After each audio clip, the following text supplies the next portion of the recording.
Kita akan membahas materi produk kreatif dan kewirausahaan pada KD 3.3, memahami hak atas kekayaan intelektual dengan materi pokok yaitu hak atas kekayaan intelektual atau disingkat HAKI. Tujuan mempelajari tentang hak atas kekayaan intelektual ini adalah kita mampu menjelaskan pengertian hak atas kekayaan intelektual, mampu memahami manfaatnya, dan mengimplementasikan dalam dunia usaha maupun dalam dunia sehari-hari secara teliti dan mandiri. Oke, kita mulai ya. Pada masa sekarang, seorang wirausaha harus mengetahui hak atas kekayaan intelektual.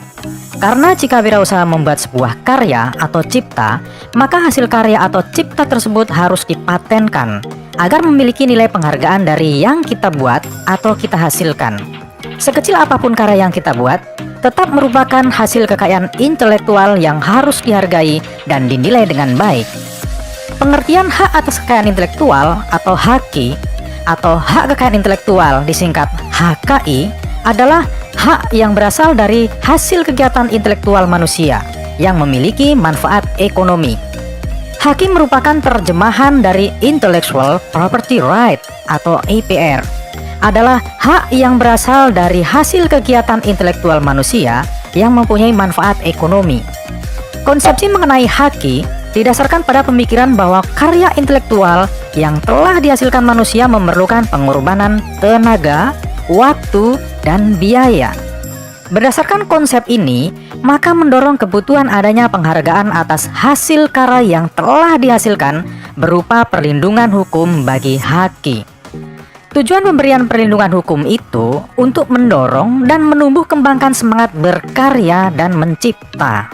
Menurut Jill McKeown dan Andrew Stewart, kekayaan intelektual merupakan peristilahan umum untuk hak atau kumpulan hak yang dilindungi oleh hukum atas usaha atau upaya dari seseorang atau beberapa orang yang menghasilkan sesuatu yang bernilai.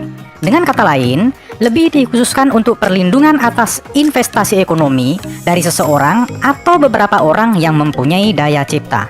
Hak atas kekayaan intelektual memiliki dua sifat, yaitu yang pertama, hak atas kekayaan intelektual memiliki jangka waktu tertentu atau terbatas. Apabila jangka waktunya sudah habis, hasil penemuan tersebut akan menjadi milik umum. Akan tetapi, ada juga HAKI atau hak kekayaan intelektual yang jangka waktunya bisa diperpanjang. Contohnya adalah hak merek. Yang kedua, bersifat eksklusif dan mutlak. Artinya tidak ada satu orang pun yang boleh melanggar hak kekayaan intelektual milik orang lain. Pemilik hak bisa mengajukan tuntutan jika mengetahui adanya pelanggaran yang dilakukan oleh pihak lain. Tak hanya itu saja, pemilik HAKI memperoleh hak monopoli. Ia berhak melarang orang untuk membuat ciptaan yang sama dengan ciptaan miliknya. Hak atas kekayaan intelektual penting untuk diketahui dan diterapkan. Selain untuk melindungi hak ekonomis milik pencipta karya, terdapat manfaat lain dari penerapan HAKI. Manfaat dari HAKI juga sekaligus sebagai tujuan, yaitu sebagai berikut. Yang pertama, sebagai perlindungan hukum kepada pencipta, juga terhadap hasil cipta karya serta nilai ekonomis yang terkandung di dalamnya. Kedua, mencegah adanya kemungkinan pelanggaran HAKI milik orang lain. Yang ketiga, meningkatkan kompetisi dan juga memperluas pangsa pasar, khususnya dalam komersialisasi kekayaan intelektual. Hal ini mungkin timbul karena adanya HAKI akan memberikan motivasi kepada para pencipta, industri, dan masyarakat luas untuk dapat berkarya dan berinovasi, serta mendapatkan apresiasi dari ciptaannya tersebut. Yang keempat, sebagai bahan pertimbangan dalam menentukan strategi penelitian, industri, dan juga usaha di kawasan Indonesia.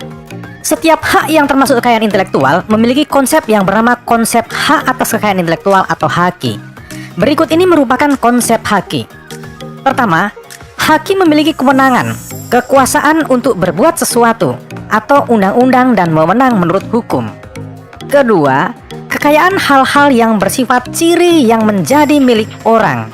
Ketiga, kekayaan intelektual yaitu kekayaan yang timbul dari kemampuan intelektual manusia atau karya di bidang teknologi, ilmu pengetahuan, seni, dan sastra.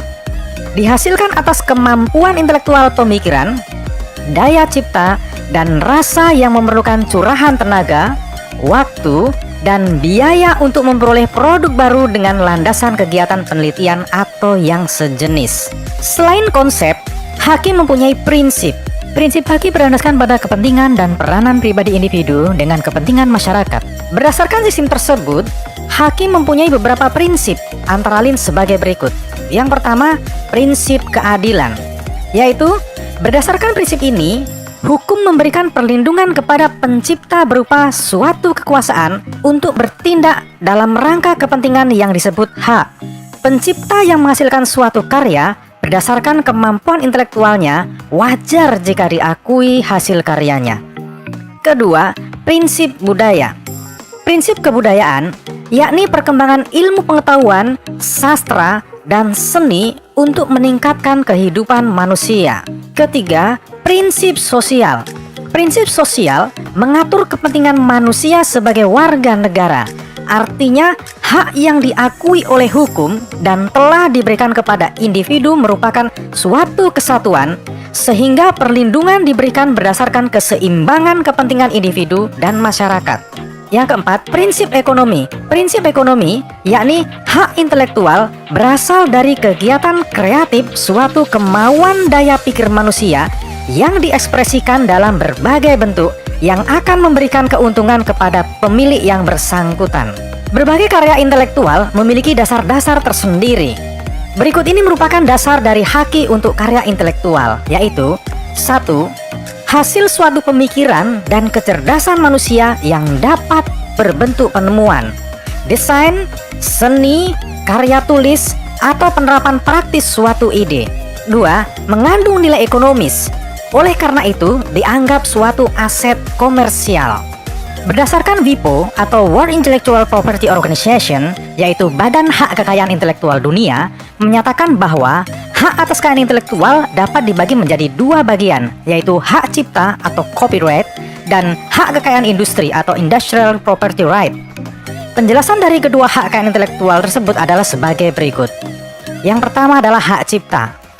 Pengertian hak cipta menurut Undang-Undang Nomor 19 Tahun 2020 bahwa hak cipta adalah hak eksklusif bagi pencipta atau penerima hak untuk mengumumkan atau memperbanyak ciptaannya atau memberikan izin dengan tidak mengurangi pembatasan-pembatasan menurut peraturan perundang-undangan yang berlaku. Sifat hak cipta, yang pertama, hak cipta dianggap sebagai benda bergerak dan tidak berwujud. Kedua, hak cipta dapat dialihkan seluruhnya atau sebagian. Bila dialihkan harus tertulis atau bisa dinotaris atau bisa di bawah tangan. Yang ketiga, hak cipta tidak dapat disita kecuali jika diperoleh secara melawan hukum. Hak-hak yang tercakup dalam hak cipta, yang pertama adalah hak eksklusif. Hak eksklusif adalah bahwa hanya pemegang hak ciptalah yang bebas melaksanakan hak cipta tersebut. Sementara orang atau pihak lain dilarang melaksanakan hak cipta tersebut tanpa persetujuan pemegang hak cipta. Kedua, hak ekonomi dan hak moral. Hak ekonomi adalah hak yang mendapat manfaat ekonomi atas ciptaannya.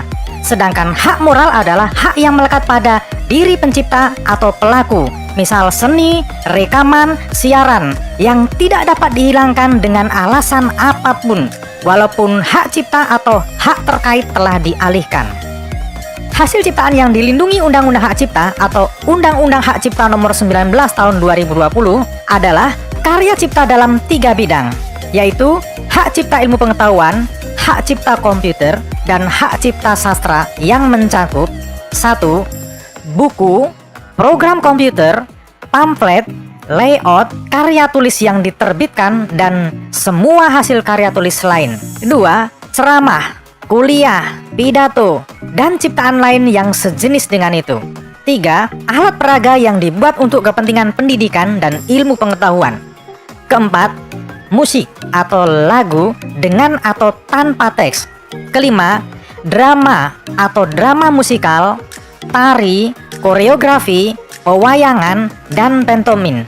6. Seni rupa dalam segala bentuk seperti seni lukis, gambar, seni ukir, seni kaligrafi, kolase, seni patung, dan seni terapan. 7. Arsitektur. 8. Peta. 9. Seni batik. 10. Terjemahan, bunga rampai, tafsir, saduran, database, dan karya lain dari hasil pengalih wujudan. Hak kekayaan intelektual yang kedua adalah hak kekayaan industri. Hak kekayaan industri atau industrial property right adalah hak yang mengatur segala sesuatu tentang milik perindustrian, terutama yang mengatur perlindungan hukum. Hak kekayaan industri meliputi yang pertama, hak paten.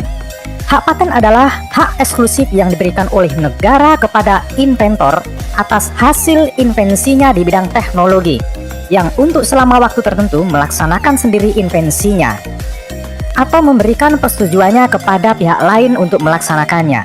Contoh hak paten di sini adalah Aeronautica yang diciptakan oleh Bapak B.J. Habibie, alat pemindai oleh Warsito.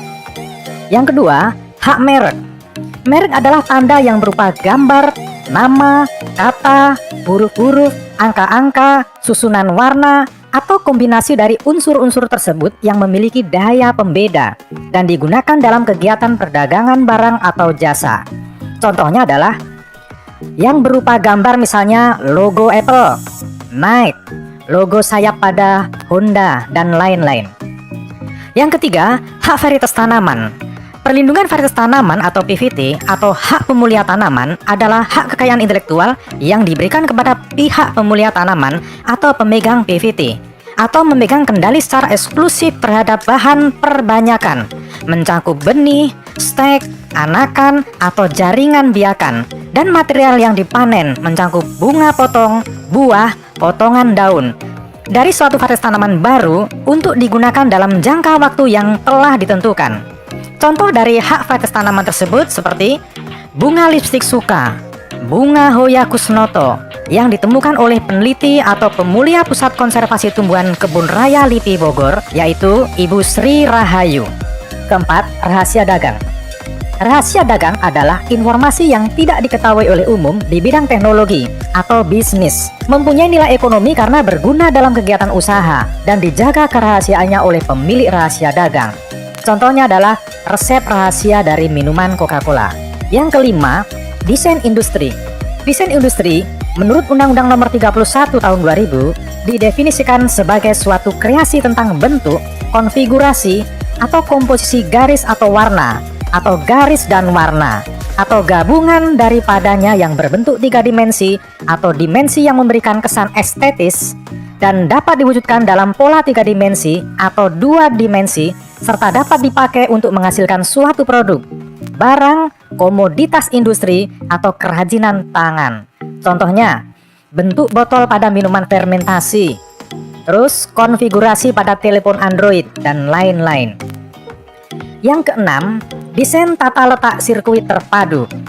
Sirkuit terpadu adalah suatu produk dalam bentuk jadi atau setengah jadi, yang di dalamnya terdapat berbagai elemen dan sekurang-kurangnya satu dari elemen tersebut adalah elemen aktif, yang sebagian atau seluruhnya saling berkaitan serta dibentuk secara terpadu di dalam sebuah bahan semikonduktor yang dimaksudkan untuk menghasilkan fungsi elektronik. Contohnya adalah papan sirkuit motherboard pada komputer. Ada lagi contohnya yaitu chips dan lain-lain. Yang ketujuh, indikasi geografi. Indikasi geografi merupakan tanda yang menunjukkan asal-muasal suatu barang. Biasanya hal ini dilihat dari faktor geografis seperti faktor alam dan faktor manusia yang memberikan ciri kualitas tertentu. Contoh indikasi geografis di sini adalah kopi Arabica Java Sindoro Sumbing yang asli dari Jawa Tengah. Terus ada lagi kopi Arabica Gayo yang berasal dari Aceh. Ada lagi teknik mengukir mebel dari Jepara dan lain-lain. Nah, itulah pembahasan kita kali ini mengenai hak atas kekayaan intelektual.